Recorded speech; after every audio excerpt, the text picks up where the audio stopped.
Et en Israël, le défi des migrants se pose également, mais d'une autre manière. Israël qui doit gérer ceux qui sont sur son territoire depuis déjà plusieurs années, sans titre de séjour. La Cour suprême a aujourd'hui ordonné leur remise en liberté. Et Maël Benoliel a suivi l'un de ces migrants remis donc en liberté. Reportage. Il est de nouveau libre. Après plus de 18 mois passés en rétention dans ce centre situé dans le désert du Negev, c'est enfin le jour de la libération pour Moussa, arrivé en Israël en 2008 depuis le Soudan et un Darfour en guerre. Ils viennent juste de nous libérer, enfin, c'est ce qu'ils ont dit, mais je ne sais pas. Je n'ai pas l'impression d'être libre, car je ne sais pas où je vais aller maintenant. Comme Moussa, ils sont 1200 à bénéficier d'une décision de justice. Il y a quelques jours, la Cour suprême a statué que les migrants ne pouvaient pas être détenus à Choulot plus de 12 mois.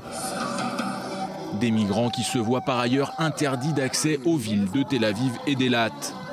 Une interdiction mise en place par le ministère de l'Intérieur et écrite noir sur blanc sur un document d'identité que se voit offrir chaque nouveau libéré.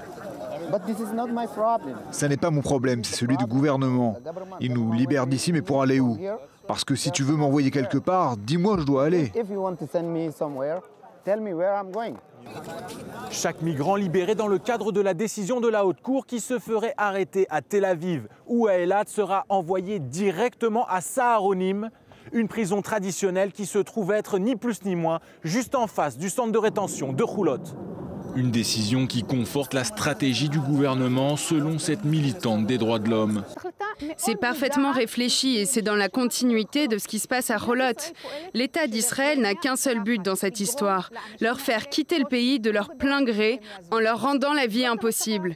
C'est le but ultime et tout est fait dans ce sens. Une politique qui porterait ses fruits. Selon le ministère de l'Intérieur, 8335 demandeurs d'asile ont quitté Israël ces 2 dernières années. Un véritable manque à gagner pour Israël si l'on en croit cet employé d'hôtel venu chercher à Choulot de la main-d'œuvre. Je suis en train de faire des entretiens de travailleurs potentiels pour nos hôtels de la mer Morte. Nous avons sans cesse des besoins pour améliorer la qualité de nos services. Nous ne prenons que les meilleurs. Au cours des dernières années, 47 000 migrants ont réussi à entrer illégalement en Israël via l'Égypte, à la recherche d'un emploi, mais surtout d'une terre d'asile. Oui, je suis désormais libre, mais je ne sais pas de quel genre de liberté il s'agit. Car on me libère, mais je ne peux pas me rendre où je veux aller. Donc non, je ne me sens pas heureux et je le serai uniquement quand je retournerai dans mon pays, en homme libre. Oui, j'ai beaucoup d'affaires, mais c'était ma maison ici, tu sais. Je suis très heureuse que certains d'entre eux quittent enfin cet endroit. Mais j'en connais beaucoup d'autres qui ont déjà une convocation en poche. Qu'ils viennent du Soudan, d'Érythrée ou du Congo, la quasi-totalité d'entre eux demandent le statut de réfugié.